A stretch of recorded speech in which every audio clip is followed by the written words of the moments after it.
Welcome to Outreach Programming. I'm Mary Gerasi, and today's guest is filmmaker Renee Warmack. Welcome to the show. Hi, Mary. Thanks for having me. And you've had an amazing journey making a half-hour film called 10 at the Top. Yes.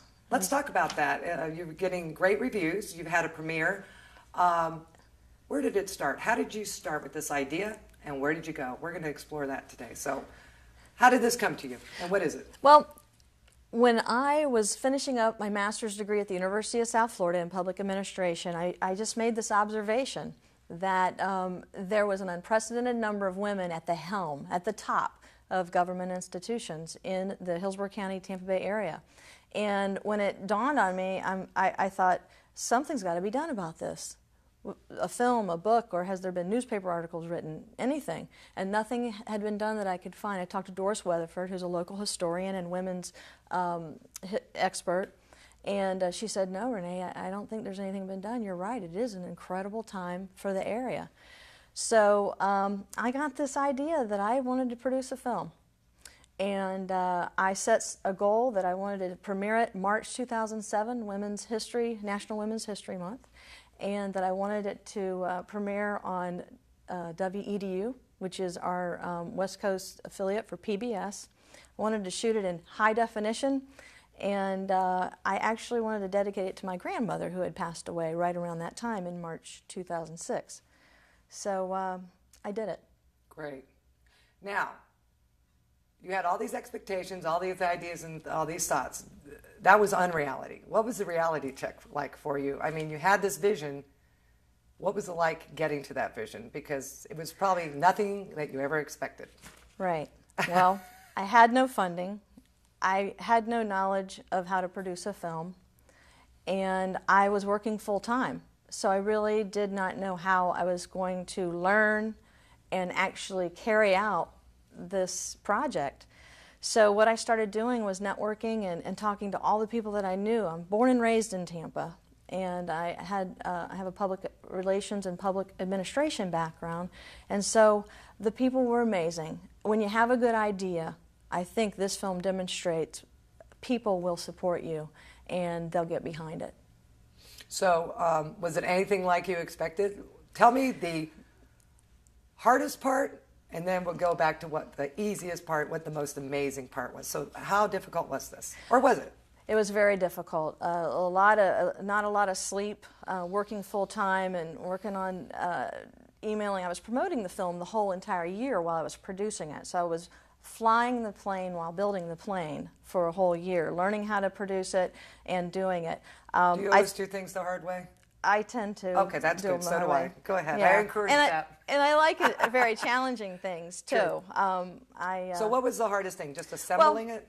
I think juggling everything and meeting timelines. And it was my own timeline, really. I said I wanted it to premiere National Women's History Month. I made that up. But what really happened that put major pressure on me, but again, it's what I wanted, is I wanted WEDU to say, yes, we will air it, person who has never produced a film in your life. Mm-hmm. And finally, after showing footage, I had incredible editors and director of photography, men who locally are just incredible. And who was nationally, your DP? Actually, let's give them a little plug. I will. I've been a photographer for most of my career in the news business, Yeah. so they need a little plug. They do, and I will say this was a film about women, but the men that helped me on this film were very. They didn't self-promote. They taught me, they mentored me in how to produce films. And who are these guys? Let's give them a plug. Rob Allen with Rob Red Allen? Lizard Films. It was the director of photography. He brought the lighting and sound folks. And the editors is Sawmill Production is the company. It's right down the street from here. And it's Greg Metcalf and his assistant Beth Schmidt. And so the learning that I got from them, of course, I'm still paying. I'm in quite a bit of debt trying to pay off, but it was worth it. I'd do it again.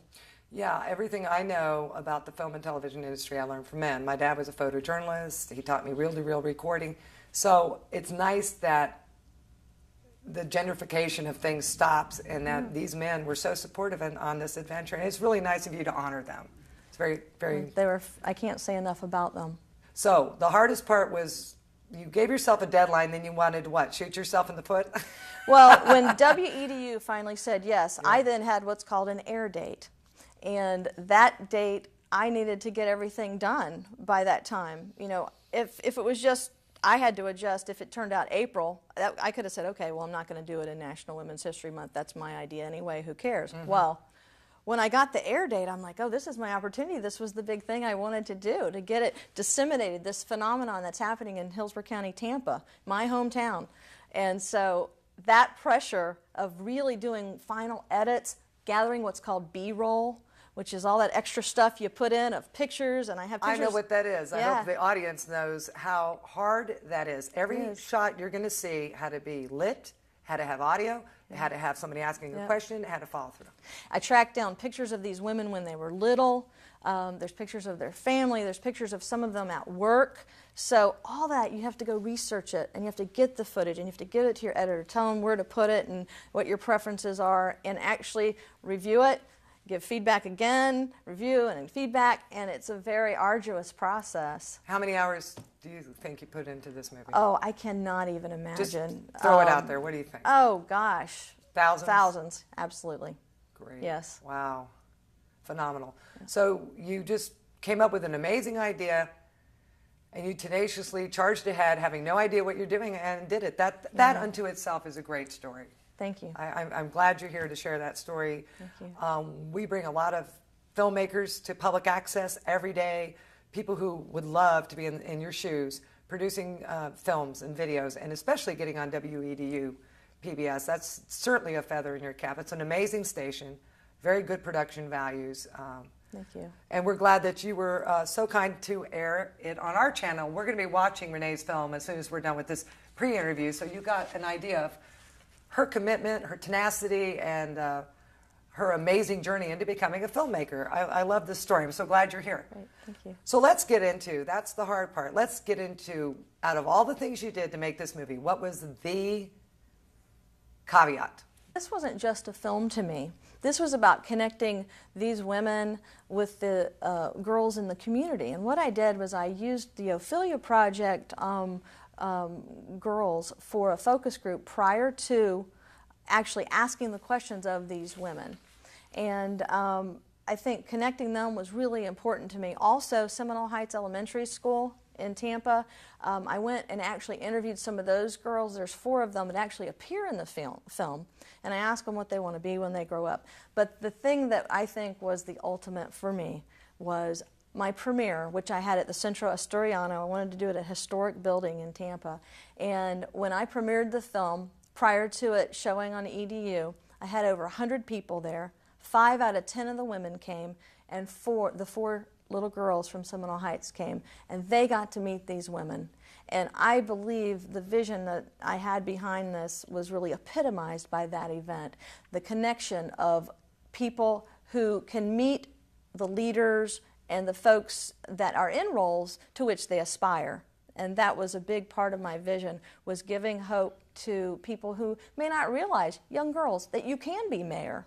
You can be the county administrator. You can be the public defender. It is possible now for women. I think because of movies like this and groups like Ophelia Project and your work, that I meet more girls. I also did some work with Ophelia Project, and I meet these young women, and they have no qualms about being the president of the United States. Right. I'm going to run my own company. They're savvy. They're sharp. I mean, when we were little, we were a little tenuous, like, well, I want to be a nurse instead of I want to be a doctor. Right. So I think films like this and the encouragement and the ability to read a paper and say, my mayor is a woman. Right. The person running this town, Pat Bean, is a woman. So, and I think also the part of the vision that I had was interviewing these women. It actually was me getting from them the wisdom and knowledge of how they got there. And I thought, we have this phenomenon. How incredible would it be to can and capture what they did to climb to these high levels in public service? Put it on film. Great. Did you find some common thread in each one of these women that propelled them to the top? What was that thread? That propelled them to the top. I guess there was a common thread that really rang true for me was you don't have to have a blueprint at the day that you graduate from high school to know exactly what you want to be, you know, where you want to go, and that it's okay, just study hard, okay, do the right thing, have good values, and you may not know, and a lot of these women didn't know they were going to end up in these positions. Okay, and it's okay. So I think a lot of kids put pressure on themselves that you got to know immediately exactly what you want to do. You know, you've got to have the skills. You've got to get the education. You need to be disciplined and, you know, be a responsible person. But I think that some people may think, oh yeah, you know, Pam Iorio when she was young knew she was going to be mayor, and, you know, and she didn't know. I mean, she'll say in the film, you know, I didn't know that I could be mayor. I didn't anticipate being mayor. She ran for the Board of County Commissioners seat when she was in her 20s. Sure. She had no savings. You know, she just went for it. The other thread, I think, is to take risk.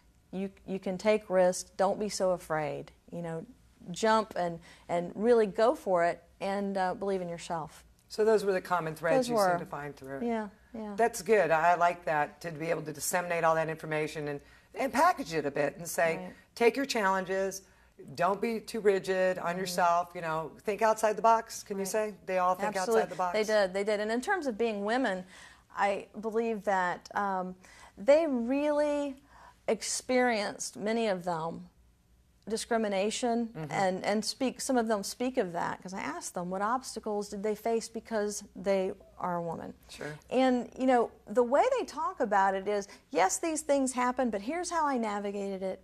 Here's how I excelled. Yeah. Here's how I got past it. I think that's important for young girls to hear, is, you know, you may have some of this stuff happen, but it, you know, if you can get past it, and you know, some of it is, if you represent yourself in a way that is very confident and you ignore some of it, sometimes that's part of the key to just moving forward.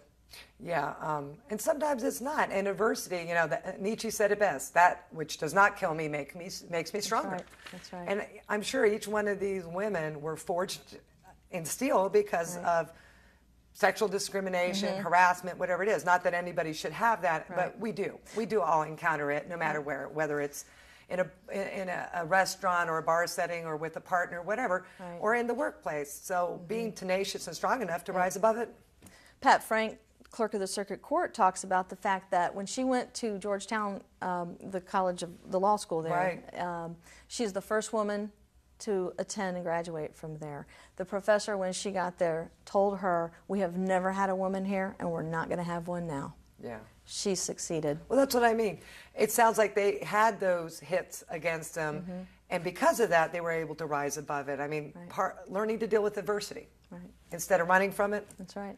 Yes. You know, don't be girly. Right. Be a woman, right? That's right. Well, I don't think we have much else to explore in this conversation, and I'm looking forward to seeing the movie, and I'm sure the audience is as well. Right. Is there anything you'd like to leave the audience with, the last bit of information, your feelings, your assessment of your project? What would you like to say? Well, if you're thinking about producing a film and you've never done it before, you can do it. There are resources in Tampa and folks that can help you get it done. The Film Commission gave me some information and resources to help me get started, and there's also the Education Channel. There's classes here that are produced by Community Tampa Bay, and you can learn, and it seems like a very daunting task, but you can do it. Also, the Independence Film Festival is coming up in September, and my film has been accepted by the festival. Congratulations, and you got another acceptance. Where's your second one? Yes, I actually have two other ones. The Ybor Festival of the Moving Image was in April, and my film was screened there and accepted.